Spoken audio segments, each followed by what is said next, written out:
So we got Leesa in the house. Hi, beautiful. I am so excited to talk to you today. I really am, because you just finished a 12-week Lean Body Accelerator and the results are seriously mind-blowing, the transformation I've witnessed in you. Tell us a little bit about you and why did you join this program? When I first messaged you, I think I put like a little comment in one of your, because I've followed you on Facebook for a while, and I was watching something, whether it's about emotional eating or craving, I can't even remember what it was now, but you said, you know, help, or put a comment in, which I did, and then you messaged me.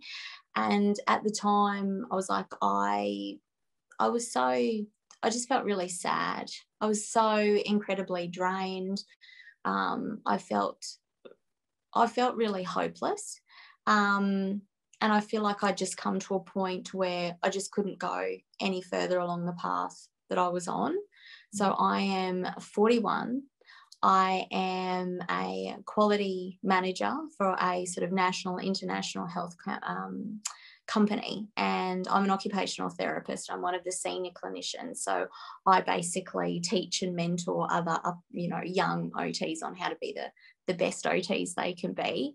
I'm sort of known for being very task orientated, very organized, very efficient. I can do things that other people can't. I'm really quite well respected in my industry because I'm a really hard worker. And I've always sort of like climbed the ladder. I've gotten to, a great point in my career. I'm a mum. I'm part of a little blended family. So I've got my 1-year-old with my husband. Her name's Sunny. And then I've got Winnie, who's 6.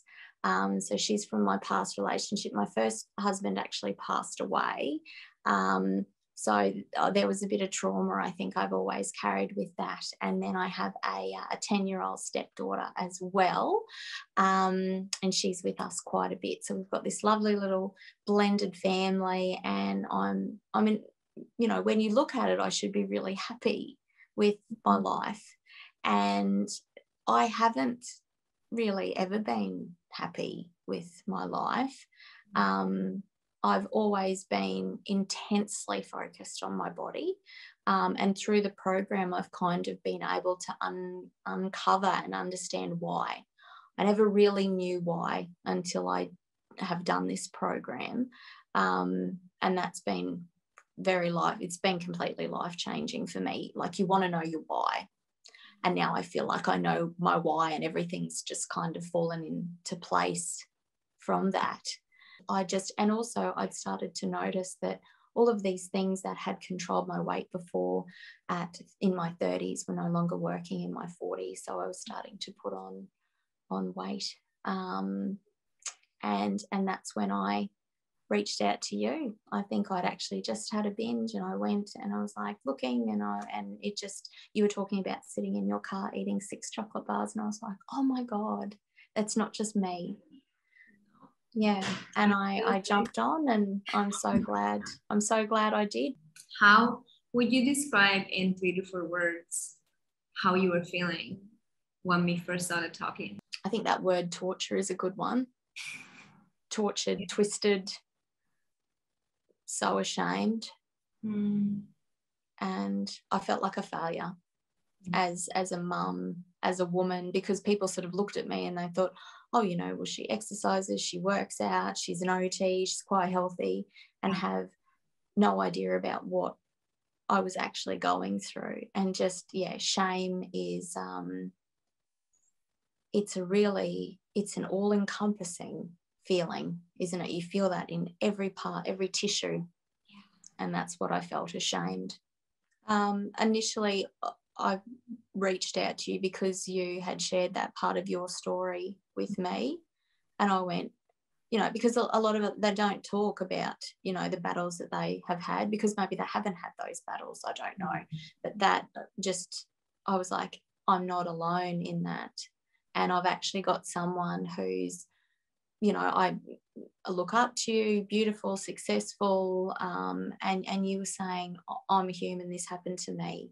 And I was able to get past this, and you can too. And I thought, well, the chocolate bars is what got me to go, okay. Yeah. And then I think when we first spoke on the phone, you asked me about, you know, all these questions about who I am and what I believed and what I thought of myself.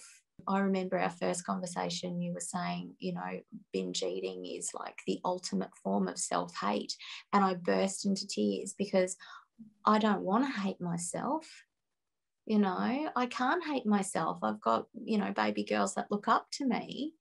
I can't be that person. And I just thought, you are so right, because when I'm there in that moment, I'm not happy. I've got tears. I feel sick because I've gotten to a point of, you know, where I've overeaten. So the shift was completely internal, looking in.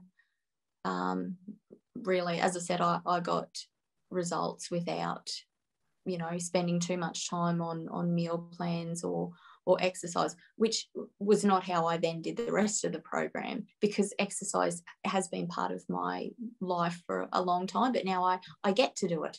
I don't have to punish myself with these ridiculous HIIT sessions. And, you know, I hate running, I hate jogging, but I used to do it because I had to. I felt like I had to.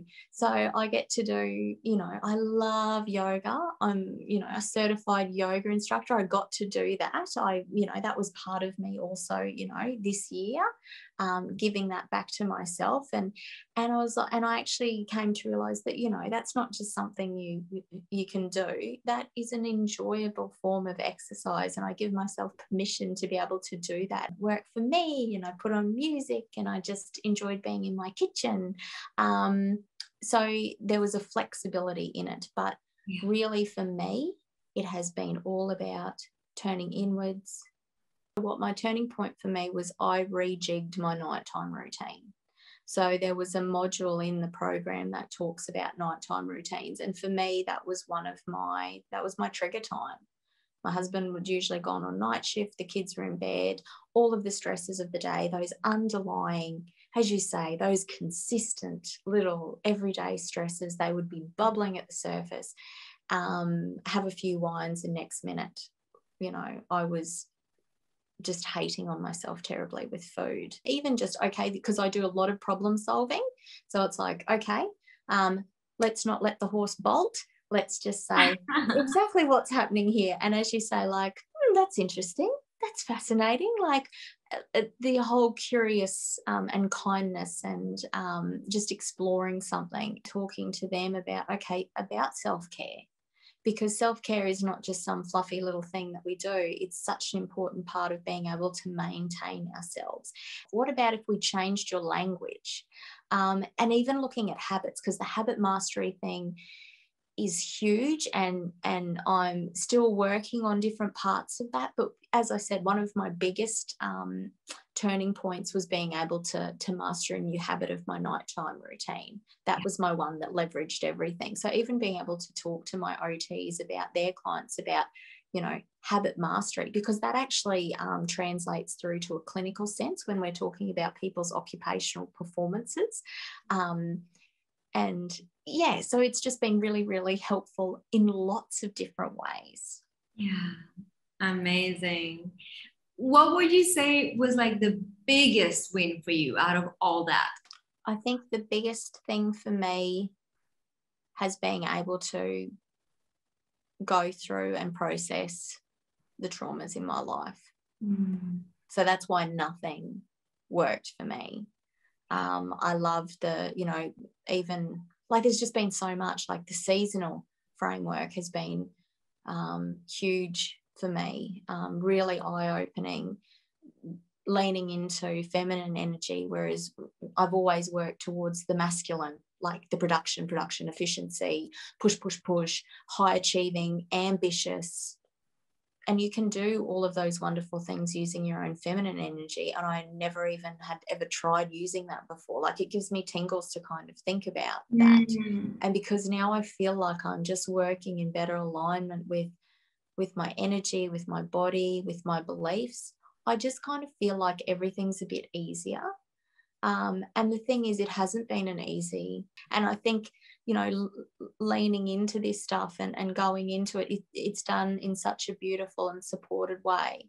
Like, to think, well, why would I ever want to go into that? Because that's terrible and that makes me feel shitty, and just trying to avoid it with all your might.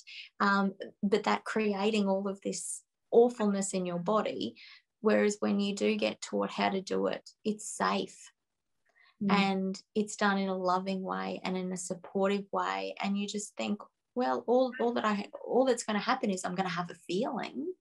And then you really get taught how to process that feeling, and you become less frightened to do it again. So what would you say to someone that's considering joining a program and they're like, oh, I don't know if it's going to work for me, and I've never invested this much in myself? Like, what would you say to them? I would say send the message. Send the message. And then I would really, because I mean, you know, like I did sort of think, oh, should I invest this money in myself? God, I've never spent that much money on myself before. But you asked me a very important question in that first meeting, and that was, could you continue like this? What would happen in a year's time or 5 years' time if nothing changed? I have got to experience something now that I never thought was possible. Even when I first spoke to you, I couldn't imagine in my wildest dreams, because it had never happened before, that I could get to this point.